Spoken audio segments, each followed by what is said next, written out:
यह अध्याय संक्षेप में कुछ महत्वपूर्ण शब्दों और अवधारणाओं का वर्णन करता है जिनका उपनिषदों में विस्तार से उल्लेख किया गया है। इसमें यह वर्णन भी किया गया है कि मृत्यु के पश्चात आत्मा के गंतव्य का निर्धारण किस प्रकार से होता है। देह का त्याग करते समय यदि हम भगवान का स्मरण करते हैं तब हम निश्चित रूप से उन्हें पा लेंगे। इसलिए अपने दैनिक कार्यों को संपन्न करने के साथ साथ हमें सदैव उनकी विशेषताओं, गुणों और दिव्य लीलाओं का चिंतन करना चाहिए।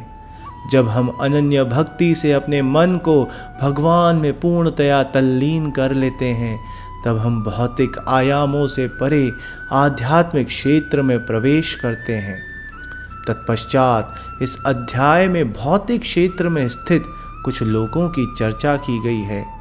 इसमें बताया गया है कि सृष्टि के चक्र में ये लोग और इन पर निवास करने वाले असंख्य प्राणी कैसे इनमें प्रकट होते हैं और प्रलय के समय पुनः अव्यक्त हो जाते हैं।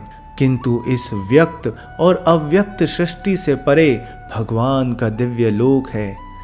वे जो प्रकाश के मार्ग का अनुसरण करते हैं वे अंततः दिव्य लोक में पहुंचते हैं और फिर कभी नश्वर संसार में लौट कर नहीं आते, जबकि अंधकार के मार्ग का अनुसरण करने वाले लोग जन्म, रोग, बुढ़ापे और मृत्यु के अनंत चक्रों में देहांतरण करते रहते हैं। तो इसी के साथ शुरू करते हैं 8वां अध्याय, भगवत प्राप्ति अर्थात अक्षर ब्रह्म योग।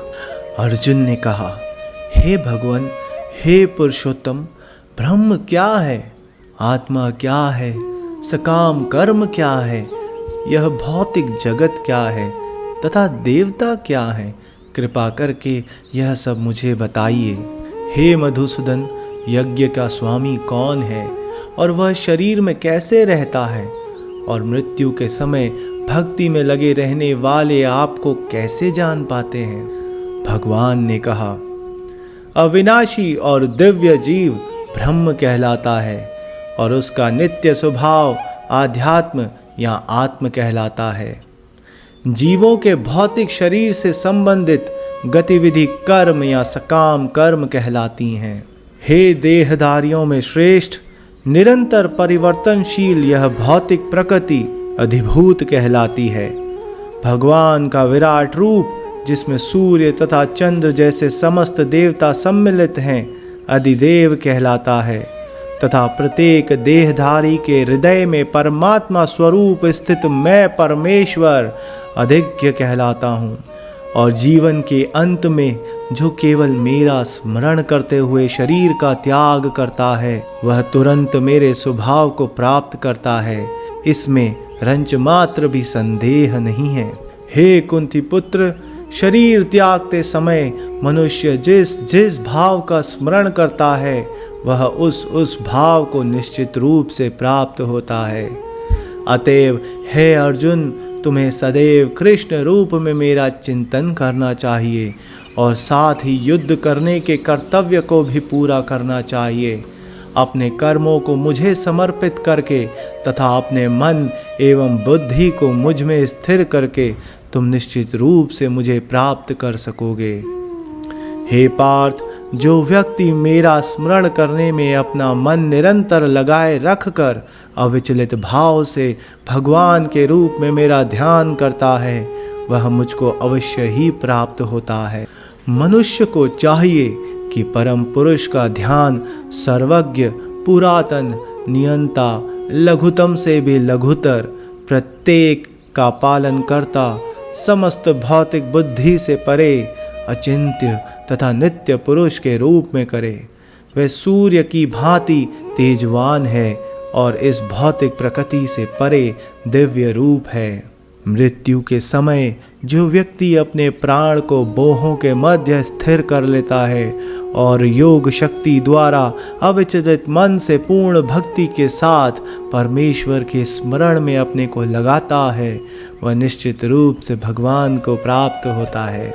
जो वेदों के ज्ञाता हैं, जो ओंकार का उच्चारण करते हैं और जो संन्यास आश्रम के बड़े बड़े मुनि हैं वे ब्रह्म में प्रवेश करते हैं। ऐसी सिद्धि की इच्छा करने वाले ब्रह्मचर्य व्रत का अभ्यास करते हैं। अब मैं तुम्हें वह विधि बताऊंगा जिससे कोई भी व्यक्ति मुक्ति लाभ कर सकता है। समस्त इंद्रिय क्रियाओं से विरक्ति को योग की स्थिति कहा जाता है। इंद्रियों के समस्त द्वारों को बंद करके तथा मन को हृदय में और प्राण वायु को सिर पर केंद्रित करके मनुष्य अपने को योग में स्थापित करता है। इस योगाभ्यास में स्थित होकर तथा अक्षरों के परम संयोग यानी ओंकार का उच्चारण करते हुए यदि कोई भगवान का चिंतन करता है और अपने शरीर का त्याग करता है, हे अर्जुन, जो अनन्य भाव से निरंतर मेरा स्मरण करता है उसके लिए मैं सुलभ हूँ, क्योंकि वह मेरी भक्ति में प्रवृत्त रहता है। मुझे प्राप्त करके महापुरुष जो भक्ति योगी हैं कभी भी दुखों से पूर्ण इस अनित्य जगत में नहीं लौटते, क्योंकि उन्हें परम सिद्धि प्राप्त हो चुकी होती है। इस जगत में सर्वोच्च लोक से लेकर निम्नतम सारे लोक दुखों का घर हैं, जहाँ जन्म तथा मरण का चक्कर लगा रहता है। किंतु हे कुंती पुत्र, जो मेरे धाम को प्राप्त कर लेता है वह फिर कभी जन्म नहीं लेता। मानवीय गणना के अनुसार 1000 युग मिलकर ब्रह्मा का एक दिन बनता है और इतनी ही बड़ी ब्रह्मा की रात्रि भी होती है। ब्रह्मा के दिन के शुभारंभ में सारे जीव अव्यक्त अवस्था से व्यक्त होते हैं और फिर जब रात्रि आती है तो वे पुनः अव्यक्त में विलीन हो जाते हैं। जब जब ब्रह्मा का दिन आता है तो सारे जीव प्रकट होते हैं और ब्रह्मा की रात्रि होते ही वे असहायवत विलीन हो जाते हैं। इसके अतिरिक्त एक अन्य अव्यक्त प्रकृति है जो शाश्वत है और इस व्यक्त तथा अव्यक्त पदार्थ से परे है। यह परा और कभी नाश न होने वाली है। जब इस संसार का सब कुछ लय हो जाता है तब भी उसका नाश नहीं होता, जिसे वेदांती अप्रकट तथा अविनाशी बताते हैं, जो परम गंतव्य है, जिसे प्राप्त कर लेने पर कोई वापस नहीं आता, वही मेरा परम धाम है। भगवान जो सबसे महान है, अनन्य भक्ति द्वारा ही प्राप्त किए जा सकते हैं। यद्यपि वे अपने धाम में विराजमान रहते हैं तो भी वे सर्वव्यापी हैं और उनमें सब कुछ स्थित है। हे भरत श्रेष्ठ, अब मैं तुम्हें उन विभिन्न कलाओं को बताऊंगा जिनमें इस संसार से प्रयाण करने के बाद योगी पुनः आता है अथवा नहीं आता। जो पर ब्रह्म के ज्ञाता हैं वे अग्निदेव के प्रभाव में, प्रकाश में, दिन के शुभ क्षण में, शुक्ल पक्ष में या जब सूर्य उत्तरायण में रहता है, उन 6 मासों में इस संसार से शरीर त्याग करने पर उस पर ब्रह्म को प्राप्त करते हैं। जो योगी धुएं, रात्रि, कृष्ण पक्ष में या सूर्य के दक्षिणायन में रहने के 6 महीनों के दिवंगत होता है वह चंद्रलोक को जाता है, किंतु वहाँ से पुनः चला आता है। वैदिक मतानुसार इस संसार से प्रयाण करने के 2 मार्ग हैं, एक प्रकाश का तथा दूसरा अंधकार का। जब मनुष्य प्रकाश के मार्ग से जाता है तो वह वापस नहीं आता, किंतु अंधकार के मार्ग से जाने वाला पुनः लौट कर आता है। हे अर्जुन, यद्यपि भक्तगण इन दोनों मार्गों को जानते हैं किंतु वे मोहग्रस्त नहीं होते, अतः तुम भक्ति में सदैव स्थिर रहो। जो व्यक्ति भक्ति मार्ग स्वीकार करता है वह वेदाध्ययन, तपस्या, दान, दार्शनिक तथा सकाम कर्म करने से प्राप्त होने वाले फलों से वंचित नहीं होता।